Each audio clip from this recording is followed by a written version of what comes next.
ना तो तुम लोक में किसी के प्रसन्नता के लिए भी उपाय करो कि ये राजी हो जाए वो राजी हो जाए। सच्ची कहते हैं, एकमात्र भगवान का जिसने आश्रय लिया और भजन कर रहा है,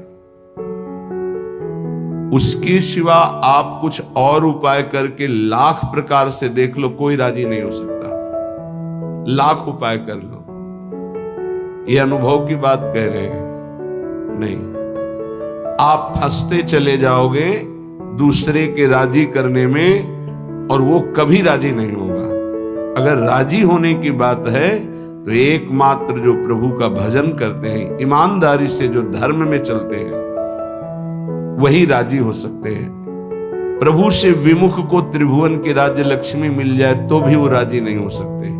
चाहे जितना आप उनके प्रति प्राण समर्पित कर दो, कभी राजी नहीं हो सकते। अगर ये बात याद रखोगे तो कभी दुखी नहीं होगे, क्योंकि आप गलती कर रहे हो। हमने उनके प्रति इतना किया, वो हमारे प्रति ऐसा नहीं कर रहे। तो पहले सत्संग में बात सुन लो और मान लो, अगर किसी के राजी करने के लिए आपने अपना अमूल्य समय दिया भगवत भजन छोड़कर, तो कभी राजी नहीं होगा। चाहे प्राण दे दो उसके प्रति तो भी राजी नहीं होगा। ये माया है। यदि अपनी निष्ठा में रहे, धर्म में रहे, भजन में रहे, तो सब राजी हो जाएंगे और तुम निर्भय हो जाओगे। और अगर दूसरे को राजी करने की कोशिश की, प्रभु का भजन छूट गया, तो तुम भयभीत हो जाओगे और वो राजी नहीं होगा। बिल्कुल परम सत्य बात, ये लिख लो, हृदय में लिख लो।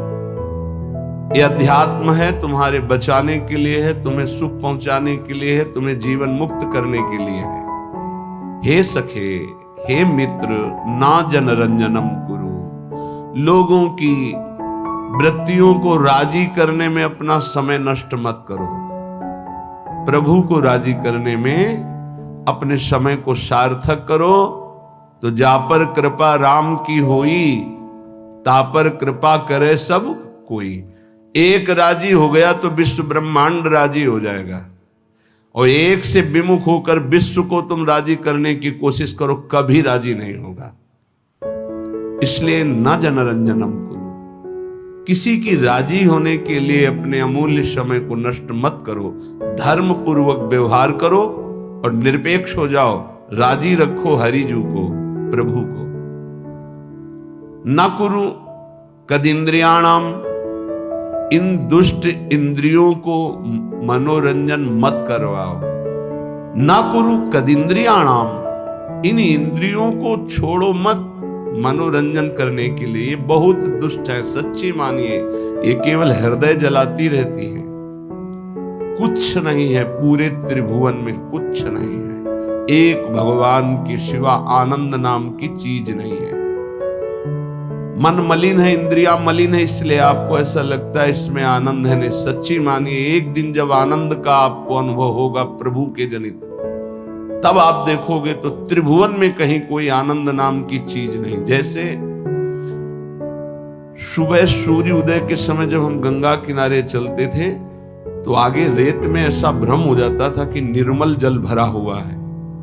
मरुभूमि में रेत में ऐसा लगता था निर्मल जल भरा हुआ है।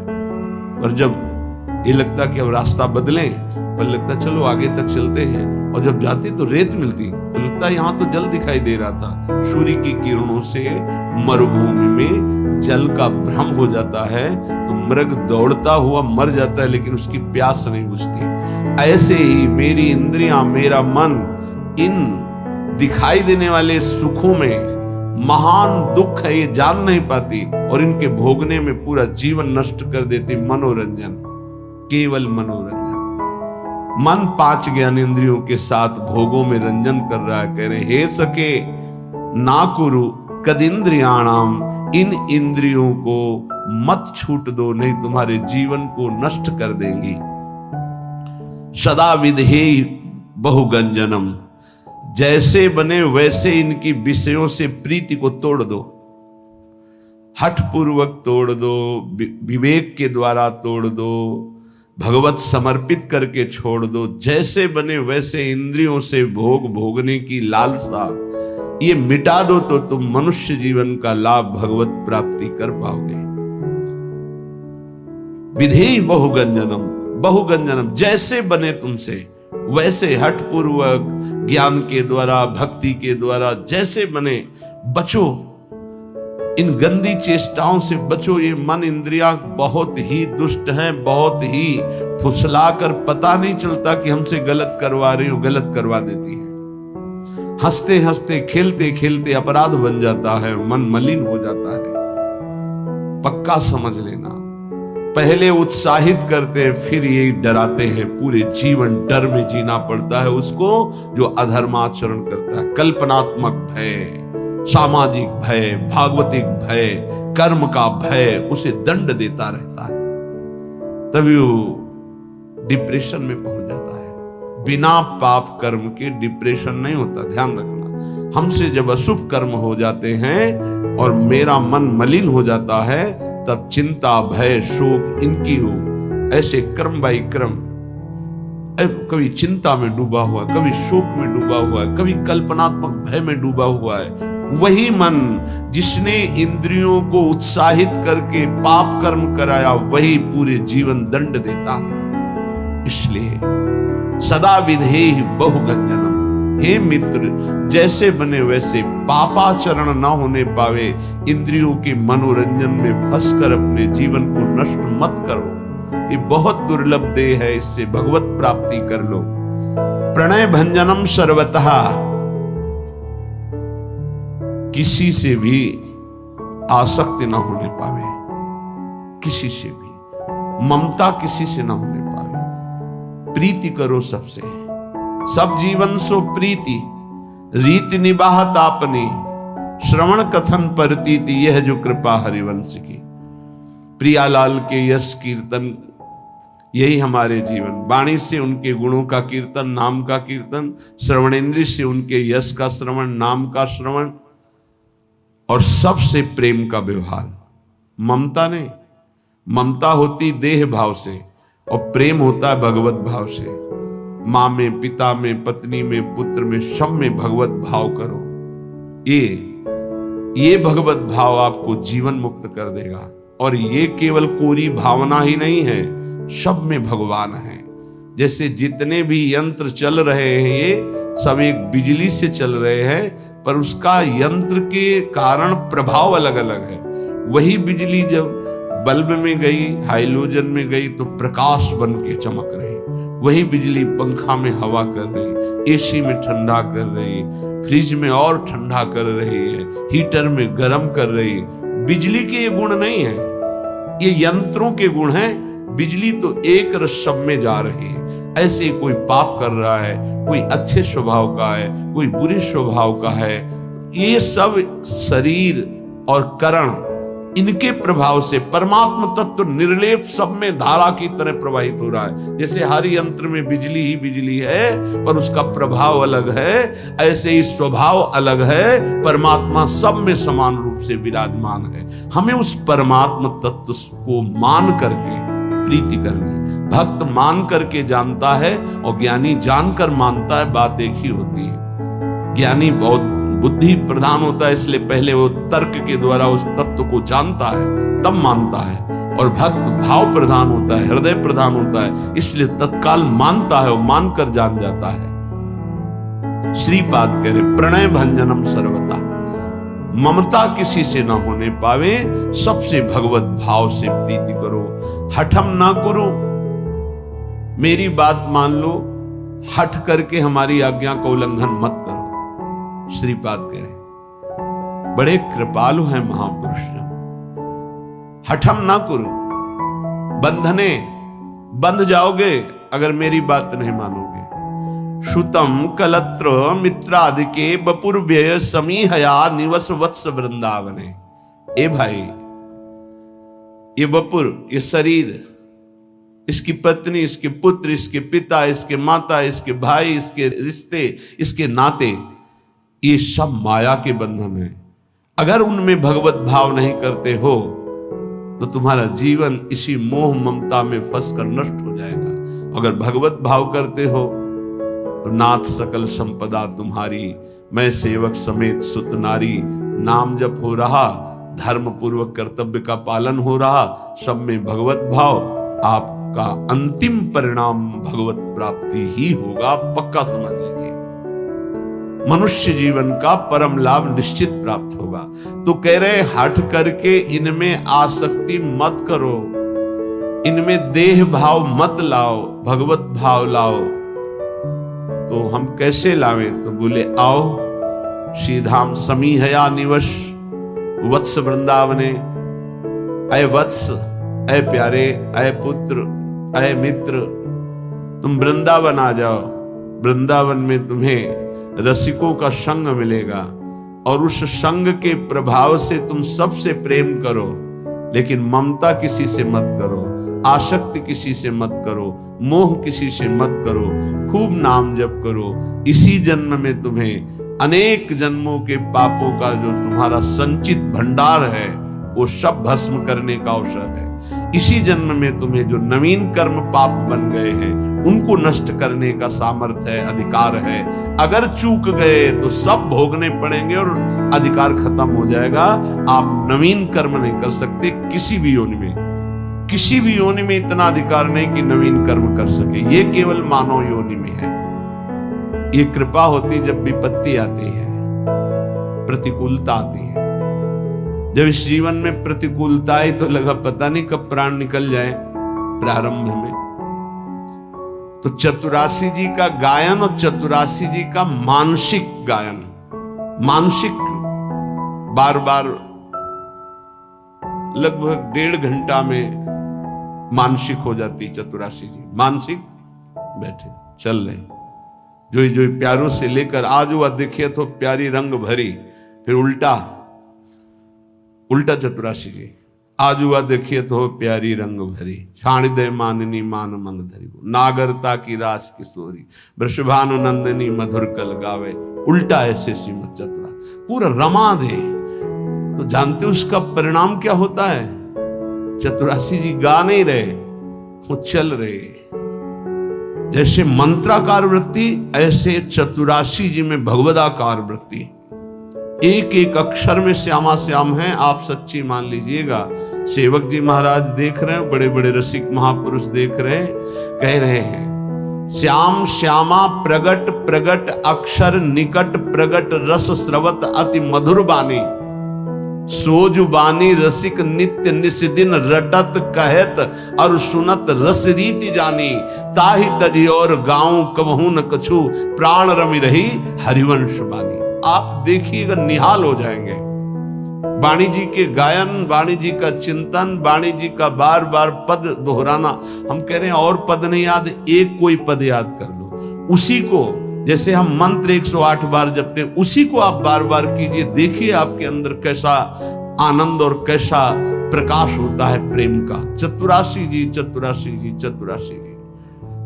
आचार्य कृपा से, इष्ट कृपा से ऐसी हमको अमोघ वस्तु मिल गई है, बस पाए रतन चिन्हो नहीं दीन्हो करते डाल। प्रपंच की बातें करने में जबान को कितना सुख अनुभव कराते हो आप, लेकिन चतुरासी जी एकांत में गुनगुनाने में नहीं। अगर हमें आचार्य कृपा से विरक्त मार्ग मिला है या वैष्णव धर्म मिला है तो हम उसमें अपनी वृत्तियों को समर्पित करें। हमारे पास ये बहुत बड़ी सामग्री मन को वश में करने के लिए। चतुरासी जी का गायन पक्का समझो, पक्का। गुरु आज्ञा पर लगे तो ये बात समझ में आई, नहीं बस पहले था कि गा लेते हैं, उनकी इच्छा आज्ञा है कि गा लो तो गा लेते हैं। फिर उसका जब गुरु कृपा से प्रभाव नशा चढ़ा तो अब जी नहीं सकते उसके बिना। और जी क्या सकते हैं भाव? जैसे श्वास चल रही ऐसे रुका। कै वाणी हरिवंश की कै हरिवंश है, नाम इसके अलावा कोई आधार ही नहीं। सेवक शरण सदा रहे अनत नहीं विश्राम। तो बोले तज्जीवेशु, ओहो हो, जिसका ये जीवन बन गया है वो जीवित ही इसी से है। धिक्कार है ऐसे साधक को और ऐसे शरीरधारी को जो भगवत विमुख मिनट गंवा दे, समय गंवा दे। बहुत कड़ुआ जीवन होता है, बहुत पश्चाताप का जीवन होता है जो जिसमें भजन नहीं होता। सच्ची मानिए, जिसमें नाम जप नहीं है, नाम कीर्तन नहीं, गुण कीर्तन नहीं, वो कैसे जीवित रहते हैं? यही एक बार किसी ने कहा कि भजन नहीं होता है, तो हमने कहा होता फिर क्या है? आज तक हमें यही समझ में नहीं आया कि भजन नहीं होता तो होता क्या है अंदर। तब फिर विचार में आता है कि जो किया है उसी का चिंतन करते हो, भजन किया नहीं तो भजन छूट जाए, ऐसा हो कैसे सकता है? ये बात हमारी समझ में नहीं आती कि भजन छूट गया और आप जीवित हैं, आप खा पी रहे हैं और आपका भजन छूट रहा है, मतलब अभी भजन का रंग नहीं चढ़ा है। भोजन, पानी, जीना, नींद, ये सब दुश्वार होने लगता है। भजनानंदी का भजन ही जीवन, तज्जीवेशु, वो जीता ही इसी से है। ललिता ललित बजावत बीना, गुण गावत सोई जीवन जीजे। इस बात को आप पकड़ लीजिए। 10 वर्ष गुरुदेव भगवान के समीप रहकर उनकी चेष्टाओं को, एक एक चेष्टाओं को बहुत गंभीरता पूर्वक, क्योंकि महापुरुषों का संग पहले से होता रहा, ज्ञानी महापुरुषों का, तो एक एक चेष्टाओं को देखा। एक मिनट भी गुरुदेव कभी, एक मिनट भी कभी प्रियालाल से मिले, प्रसाद पा रहे हैं तो दृष्टि कहीं और है, पता चल रहा है। प्रसाद पा के टहल रहे हैं तो लताओं की तरफ से देख रहे, गुनगुना रहे, बस ऐसे अंगुलियां ऐसे ऐसे हो रही, पद चल रहा है। अगर मौन में है, गले में हरकत हो रही है, यहां मंत्र चल रहा है एक क्षण के लिए भी। और नित्य पद के गायन करते हुए सब ठीक, 4 बजे से 6 बजे तक केवल पद गायन की सेवा थी, केवल पद गायन की। ब्रजनोत्तर बनी वृषभानु, देख सखी राधा बन की ली, बस एक शब्द जी, पूरा पद, फिर धीरे से एक शब्द। क्या इन पदों में महासुख है। मान लीजिए, आप औषधि मान करके इसको स्वीकार कर लीजिए। बड़े बड़े साधनाओं से जो लाभ नहीं मिलता, चतुरासी से विश्वास कीजिए। नाम बाणी जहां श्याम श्यामा तहां, नाम बाणी सुनत श्याम श्यामा सुबस, नाम बाणी निकट श्याम श्यामा प्रगट। तज्जीवेषु च वर्णयन समरसई संभूई संतर्कयन। बार बार लीलाओं का गायन करो, नाम कीर्तन करो, और समरसई, बहुत समझने की बात कह रहे, समरसई संभूई संतर्कयन। अपने रस वाले ही रसिक का संग करें। समरसई संभूई संतर्कयन, तर्क का त्याग करके अपने ही रस के रसिक का संग करें। और सब संतों की हम सेवा करेंगे, सब संतों को प्रणाम करेंगे, सब संतों के भाई वचन निकल रहे हैं सुनेंगे, लेकिन अंदर से हम मानेंगे और उस पर आचरण उतारेंगे तो अपने रसिक गुरुदेव के वचन। समरसई, इष्ट मिले और मन मिले, मिले भजन रस रीत। ये बहुत पकड़ने की बात है। आगे कह रहे संतर्कयन। काचे धर्मी प्रकरण में श्री सेवक जी महाराज कह रहे हैं कि जो कच्चे हैं, अभी पके नहीं हैं, जिनमें कचाई है, वो कैसे होते हैं? बोले श्री हरिवंश धर्मिन के संग, आगे ही आगे जो रीति बखानत। आपने जान कहे जो मिले मन, उत्तर फेर चवगुण ठानत। जाके बैठ गए। अब वो रसिक महापुरुष कृपा करके कुछ बोलना चाहते तो आगे ही आगे, श्री हरिवंश धर्मिन के संग, आगे ही आगे जो रीति ऐसे से ऐसा ऐसे से, वो फिर वो कृपा करके आपको अमृत देने जा रहे थे, आप बीच में तर्क करके आपने उस अमृत की धारा को रोक दिया। तुम्हारा दुर्भाग्य। बोले कच्चे होते हैं, ये पक्के रसिक नहीं है, कच्चे रसिक हैं। क्या वो एक शब्द बोले या 4 शब्द बोल दिए, ये दिखाने के लिए कि हम बहुत विद्वान हैं, आप जो बोलना चाहते हैं उससे आगे भी हमको ज्ञान है। लेकिन आपको ये पता नहीं कि आपको केवल शब्दों का ज्ञान है, वो शब्दों में डूबकर उसका साक्षात्कार किए हुए हैं। उनको बोलने दो। वो जब शब्द बोलेंगे तो तुम्हारे हृदय में साक्षात्कार करने की योग्यता आ जाएगी, चुप रहो। लेकिन वो देहाभिमानी, वो कच्चाई उसको चैन से नहीं बैठने देती, वो आगे ही आगे फर्राटे भरने लगते हैं, ऐसे से ऐसा, ऐसे वो शांत हो, घाटा हो गया हमारा। सेवक जी कहते हैं वैसे तो बड़े अनन्यता की बात करेंगे, और बैठत जाए भी धर्मिन में तब बात धर्म की एको नानत, काचे धर्मिन के सुनो छंद, धर्मी धर्म मरम न जानत।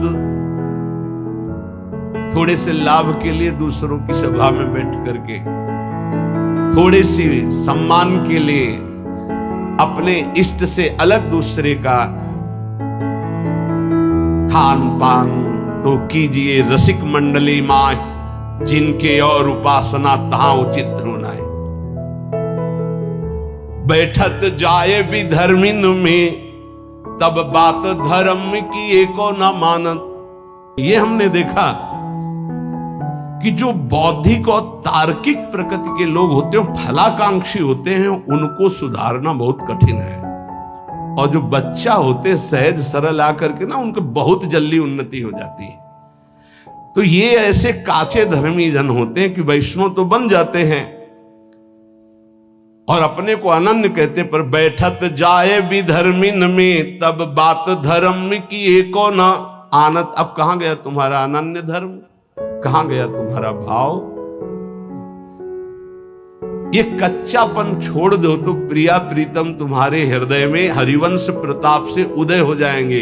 ये हरिवंश धर्म के सिद्धांत का वर्णन करने वाले श्री सेवक जी महाराज कह रहे हैं, तो बातनी जूठनी खानी काहे मुख देत प्रसाद अनूठो ही छाड़त, ग्रंथ प्रमाणी के जो समुझाइए तो तब क्रोध रार फिर मानत। हमारे माई श्यामा जी को राज, ठीक है, बोले तिलक भी लगा है, कंठी भी है। ये प्रत्यक्ष की बात करें। रात्रि के शयन के बाद टिकिया का प्रसाद इतनी छोटी छोटी, कभी मिला होगा आप लोगों को, देखा होगा प्रसाद श्री जी के शयन भोग का बाद में बढ़ता है, छोटी छोटी टिकिया, ऐसे बड़ा सौभाग्य होता है। तो 4-5 हमें दे दी, वैसे एक एक ही बांटते, पर प्रभु की लीला 4-5 दे। अब हमारे अंदर आया कि इसे बांट के पाना चाहिए। तो श्री जी के शयन के बाद महाप्रभु के मंदिर में जाकर प्रणाम करके जे तो एक वैष्णव प्रसाद, आज तो व्रत था, तुरंत उसे उठाया। आपका कौन सा व्रत था? प्रसाद में किसी व्रत का खंडन होता है क्या? बोले नहीं, है तो अन्न। तो आज प्रसाद नहीं है, अन्न है, तो कल प्रसाद कैसे हो जाएगा? ये बहुत हृदय में जलन हुई और नियम लिया, आज के बाद बिना मांगे किसी को प्रसाद नहीं देंगे। अगर कोई मांगेगा भी तो अधिकार देख कर देंगे, नहीं तो नहीं देंगे प्रसाद हम ऐसे किसी को। तो बोले बातनी जूठन खान कहे मुख देत प्रसाद अनूठो ही छाणत।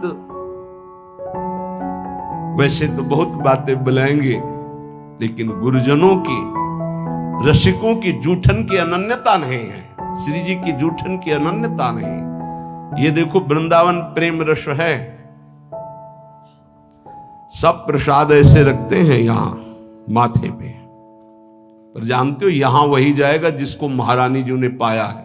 अगर महारानी जी विराजमान है पार्श्व में कहीं भी, तो जूठन जाएगी, और महारानी जी विराजमान तो यहां प्रसाद होगा, यहां नहीं जाएगा। ये हमारी लाडली जू ने वहां पाया नहीं है तो हम नहीं पाएंगे। बोले लालजू ने तो पाया है, तो हमारे लालजू वहां हो ही नहीं सकते। राधा संग बिना नहीं श्याम, श्याम बिना नहीं राधा नाम, छिन छिन प्रति आराधत रही। हमारे जुगल कभी एक क्षण के लिए बिलग हो ही नहीं सकते। जहां प्रिया जू वहां लालजू, जहां लालजू वहां प्रिया जू। श्री विठल दास जी द्वारिकापुरी में राजा के संग थे, सूबेदार पद में थे, राज्यपाल थे, पूरा राज्य उनके शासन में, राजा के अधिकार में थे। तो राजा के इष्ट देव थे द्वारिकाधीश, द्वारिकाधीश के रोज दर्शन करने जाते थे जब वहां रुके हुए थे, पर ये नहीं जाते थे। जहां राजा उधर गए तहां अपने राधा वल्लभ जी की छवि हरिवंश महाप्रभु की जो विराजमान थी बस उन्हीं के परिचर्या और भोग लगाना, पद सुनाना। फिर समय ही कहाँ है रसिक को अपने आराध्य देव की सेवा से। तो जो द्वेषी जन थे उनको समय मिल गया, उन्होंने कहा कि महाराज आपने एक बात देखी क्या, ये आपके जो सूबेदार राज्यपाल विट्ठल दास जी हैं, ये द्वारिकाधीश के दर्शन करने एक दिन भी नहीं गए, जरा आप इनसे बात करेंगे कि क्यों नहीं गए। वो उनकी दृष्टि गई, हाँ और तो सब पार्षद साथ रहते, वो साथ नहीं रहते, बुलाओ उनको सभा में बुलाया। हर समय राधा वल्लभ श्री हरिवंश, राधा वल्लभ श्री हरि। वो ऐसे अनन्य थे, जब महाप्रभु के पास यह आदेश आया कि अगर इनको राज्यपाल पद की सेवा दी जा रही है, अगर ये करेंगे तो लाखों का उद्धार हो जाएगा, क्योंकि महाभागवत है। महाप्रभु ने कहा ठीक है आप जाइए। तो उनका प्रभु आपकी आज्ञा हमारे लिए सर्वोपरि है, आप अगर आज्ञा कर दे तो सब कुछ वही वृंदावन है जहां आपकी आज्ञा है।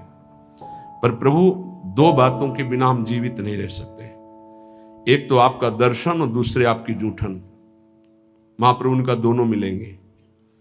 तत्काल चित्र का पहला चित्र महाप्रभु का उसी समय बनाया गया। देख करके महाप्रभु का चित्र बनाया, चित्र दिया। और राज्यपाल के पद पे तो घोड़ों की ऐसी व्यवस्था थी कि मंगला, राजभोग और शयन भोग तीनों महाप्रभु का उच्छिष्ट विट्ठल दास जी को रोज पहुंचता था, रोज का। बड़े भाग्यशाली जिनको गुरु का उच्छिष्ट मिले, जिनको आचार्य का इष्ट का उच्छिष्ट मिले, बड़े सौभाग्य की बात है।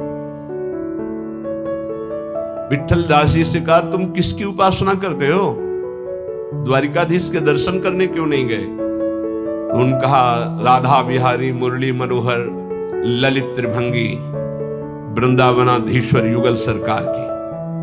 तो बोले क्या श्री कृष्ण नहीं है द्वारिकाधीश। बोले हम कम मना करते हैं। बोले फिर दर्शन के लिए क्यों नहीं गए। बोले यहां हमारी प्रिया प्रीतम की जोड़ी नहीं है, यहां अखिल कोटि ब्रह्मांडों के अधीश द्वारिकाधीश और महालक्ष्मी रुक्मिणी जी चरण सहला रही। परम बंदनी महामहिम है, पर हमारे नेत्र जो है मनोमृणाल भूषण भूषित भुज श्याम अंश पर डारी, जैसी हरिवंश जुगल करनी गज बिहरत बन पिया प्यारी। हमारे नेत्र तो इस रूप का पान करते हैं। अब राजमद तो होता ही है। वो फिर मैं कह रहा हूं क्या ये प्रभु नहीं है। तो बोले फिर कह रहा हूं प्रभु हैं, पर मेरे नेत्रों को इनकी प्यास नहीं। मेरे नेत्रों की प्यास तो ललित त्रिभंगी मुरली मनोहर राधा बिहारी। और मैं आपसे प्रार्थना करता हूं कि मुझे कहीं दर्शन करने की आवश्यकता नहीं। मेरे रोम रोम में वृंदावन कुंज निकुंजे और प्रिया प्रीतम विराजमान हरिवंश प्रताप से। राजा को आवेश आ गया, नीचे उतरे, सभा में से उनका वस्त्र पकड़ा, उनका कहां रोम रोम वृंदावन तुम्हारे है। और जे ही ऐसे अचलाहट आया, ऐसा महान प्रताप गुरु जूठन का उच्छिष्ट का श्री हरिवंश श्री हरिवंश श्री हरिवंश सब सभा को दिखाई दिया। रूप बेली प्यारी बनी सुप्रीतम प्रेम तमाल, दो मन मिली एक भय से राधा वल्लभ लाल। ऐसे लता भवन मंदिर में देखो कैसा महापुरुषों के प्रति द्वेष करने वालों को भी भगवत साक्षात्कार हो रहा है। कांप गए, चरणों में साष्टांग गिरे। बोले आज से आपको कोई राजकाज नहीं, मैं नित्य दर्शन आपके श्री चरणों के करने आऊंगा। तो बातन जूठन खान कहे मुख देत प्रसाद अनूठो ही छाड़त, ग्रंथ प्रमाण के जो समझाइए तो तब क्रोध रार फिर मारत। खान पान ये नियम ले लीजिए, खान पान तो कीजिए रसिक मंडली माए, जिनके और उपासना तहां उचित ध्रुवनाए। महापुरुष जन अपनी चेष्टाओं के द्वारा, अपने वचनों के द्वारा वही मार्ग प्रशस्त करते हैं जिससे रस की प्राप्ति होती है। अब कोई भय का विषय नहीं रह जाता, क्योंकि जिसमें हमारे महापुरुष मार्ग में चलते हैं, हमारी क्षमता नहीं, लेकिन हम उसी मार्ग के पथिक हैं। अपनी स्वामिनी जो ने जान नहीं पाया, बस वहां हमें देखना, अगर राधा नाम भी विराजमान है तो हम पालेंगे। अगर राधा नाम भी नहीं विराजमान है तो फिर या तो राधा रूप या तो राधा नाम, अन्यथा नहीं। सेवक जी महाराज कह रहे हैं कि दक्षिण छाड़ी प्रेम की बात ही फेरी जाति कुल रीति प्रमाणत। ये कच्चे धर्मी जो होते हैं ये फिर जाति पक्ष में, कुल पक्ष में ऐसे वार्ता करने लगते हैं। प्रेमी जन, रसिक जनों की कभी भी जाति पक्ष की बात नहीं देखी जाती है, ध्यान रखना। अभी आप पीछे रोज जो सत्संग सुनते हैं, परम महाभागवत कालिदास जी का जो थोड़ा चरित्र में बताया था कि भक्त उच्छिष्ट के लिए वो उन भगत का ऐसे गांव में जैसे झाड़ू भगत है, वो बहुत चतुर्वर्ण के थे, उनको आम पवाया और उच्छिष्ट सोचा कैसे मिले, तो ऐसे तो दे नहीं सकते थे वो, तो प्रणाम करके जाने की बात करके पेड़ के नीचे छुप गए। जब उन्होंने गुठली फेंकी तब उठाकर उसे, जानते हो महाप्रभु चैतन्य देव इनको कितना प्यार करते थे और कहते थे वैष्णव के बीच में कि भक्त चरणामृत, भक्त चरणरत, भक्त उच्छिष्टामृत का महत्व अगर जानना है तो कालिदास जी से जानो। ऐसा उनका प्रेम के मार्ग में जब रसिक जनों की शरणागति मिल गई तो फिर हमको भक्तों में ये नहीं देखना कि किस जाति के, अगर ऐसा शब्द आता है ऐसा भाव रखते हो तो आपके सुकृत नष्ट हो जाएंगे, परमार्थ में नहीं। अगर कंठी है, तिलक है, वैष्णव वेश नाम मुख में है तो अहो वत्सो पचतो गरीयाम यज्ञभाग्य वर्तते नाम तुभ्यम। स्वपच वाल्मीकि जी से राजसूय यज्ञ की पूर्णता हुई महाभारत में, इस पर ध्यान दीजिए। दैन्य निरंतर भगवत आश्रित और नाम जापक से बढ़कर विश्व में कोई नहीं। वो कोई भी कहीं किसी भी कुल में प्रगटा हो, वो परम वंदनीय, परम पूजनीय है, वो जगत पावन करने वाला धन्य कुल है। सो कुल धन्य उमा सुन जगत पूज्य सुपनीत, धन्य सो तात धन्य सो माय, संतत सकल सुनो चित लाए, श्री हरिवंश प्रताप जस। ये कच्चे धर्मी जन फिर वहां लड़ाई झगड़ा और कड़वी बात कहने लगते हैं जाति पक्ष कुल रीति की। धर्मीन मांझ प्रसन्न है बैठत जाए, विधर्मीन मांझ उपासत।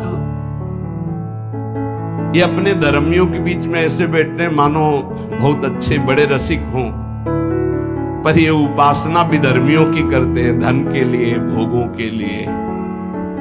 ये कच्चे धर्मी हैं। श्यामा श्याम का अनन्य केवल महारानी जी से ही उसका भरण पोषण होता है। कोई भी भक्त किसी भी प्रभु के नाम रूप का हो, ऐसे हाथ फैलाने वाला भक्त तो हो ही नहीं सकता, पक्का नहीं हो सकता, ये ऐसे नहीं हो सकता। भगवान के दास को ऐसे करते नहीं पाया गया है, ऐसे करते ही पाया गया है। भिक्षान्न के सिवा ऐसे करने का अधिकार साधक को नहीं है, भगवत दास को नहीं है। जथा लाभ संतोष सदा का हो सो कछ न चाहूंगो, जैसे मेरे आराध्य देव रखे, चाहे वो गृहस्थ हो चाहे विरक्त हो। बोले लालच लागी जहां जैसे तहां तैसे, सोई सोई तीन मध्य प्रकाशत। 500 रुपये वहां दक्षिणा मिलेगी, रसगुल्ला रबड़ी खाने को मिलेगा, भंडारा है, टिकट लिया चले गए। किसका भोग लगा है, कौन पवा रहा है, किस भाव से पवा रहा है, कोई मतलब नहीं।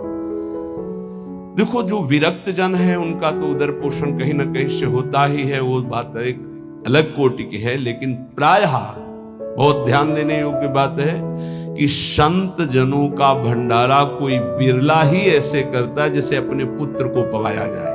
पुत्र को पवाने में न पुण्य की भावना होती है न किसी तरह के अन्य लाभ की। मेरा पुत्र पाले यही हमारी सुखवृत्ति है, तो ये संत जन पाली हमारा सौभाग्य। ऐसे कोई बिरला पवाता है, नहीं तो किसी के पधारने का पवाता है, या कोई पाप हो गया तो पवाता है, या कोई नाना प्रकार के कुकर्म हो गए तो बोले संतों को पवा दे, सब माफ हो जाएगा। बहुत होश में उसको भोगना पड़ता है। किसका भंडारा हो रहा है, किस हेतु से हो रहा है, किसका भोग लगेगा, ये 3 बातें ध्यान रख करके ही विरक्त को तो कहीं ना कहीं पाना ही होगा। और पाने के बाद दक्षिणा लेने का अधिकार नहीं। क्यों? क्योंकि प्रसाद पाना तो उदर पोषण के लिए ठीक है हमें, और अब बड़े बड़े भेंटे, बड़े बड़ी वस्तुएं नहीं। अच्छा बोले ठाकुर सेवा के लिए तो लेना, तो ठाकुर सेवा हमारे भाव से होती है। हमारे रसिकों ने ठाकुर सेवा कैसी बताई अपने लोगों को? दोना में पानी भर के रख दिया, 3 दोना में। अब उसी में हम भावना करें, एक में खीर है, एक में कड़ी है, फुल्का ये रखा हुआ है, इसमें अमुक पदार्थ है, और आधा घंटे भाव में डूबे हुए या भोग के पद गाते हुए, जो वृंदावन दास जी ने 56 भोग का वर्णन किया, पूरा पद गा दिया और आचमन कराया और जल उठा के पी लिया, लग गया हमारी श्री जी को भोग। ये हमारी श्री जी को इधर उधर के पैसों से इत्र और भोग और ये सब वस्तुएं नहीं चाहिए। आप सच्ची समझिए, भावोत्सवेन भजताम रस काम धेनु तम राधिका चरण रेणु महामिश्मरामी। एक माधुकरी की रोटी हो, एक बड़े धनी मानी के द्वारा बनाया हुआ 56 भोग हो, तो श्री जी माधुकरी की तरफ देखेंगे। ध्यान रखना, ये कभी भावना करो कि किसी की हम चाटुकारिता करके रुपया पैसा इकट्ठा करके श्री जी को भोग लगाएंगे तो श्री जी राजी हो जाएंगे। नहीं, भावोत्सवेन भजता, तो लालच लागी जहां जैसे तहां तैसे, सोई सोई तिन मध्य प्रकाशत। ये नहीं है, साचे धर्मियों के हृदय में ऐसी बात नहीं हो सकती, काचे धर्मियों के हृदय में होती है। कच्चे धर्मी जहां जो दक्षिणा और लाभ हो, कपड़ा और लत्ता, वहीं खड़े नजर आएंगे।